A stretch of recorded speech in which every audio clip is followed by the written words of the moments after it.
The fact is, the bureaucracy has never been more politicized than it is today. This bill is the Federal Bureaucrat Protection Act. That's what this is. Let's be 100% clear.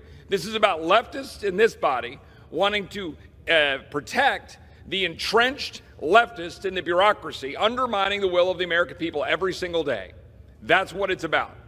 We don't want to allow the people who are running the agencies to go in and fire people who are either not doing their job, completely violating their ethics at the desk, or frankly, are going right against the law or the will of the American people. Look no further than the Department of Homeland Security, which is turning a blind eye to our border. Look no further than an FBI that's targeting parents for daring to challenge school boards.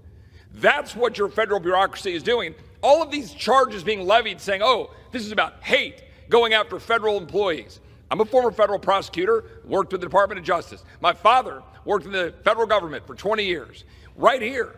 But I know why the gentleman, my friend Mr. Byer, was here, because the richest counties in America are right here in Fairfax, Loudoun County, Montgomery County, feeding right off of the back of the beast that is the federal government, the bureaucrats that are stepping over the will of the American people. And if we dare put forward legislation like I have to say that those bureaucrats should be able to be fired at will, for example, how about the HUD employee caught using his work email for private business deals? The postal employee arrested for bringing cocaine into the workplace. An EPA employee spent years viewing pornography for 2 to 6 hours of a workday.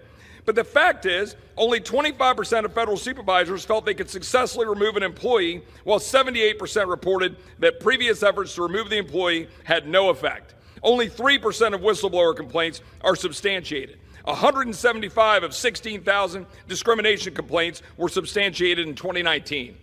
My colleagues on the other side of the aisle want to preserve an entrenched bureaucracy to step over the will of the people so that this town can decide the well-being of the American people.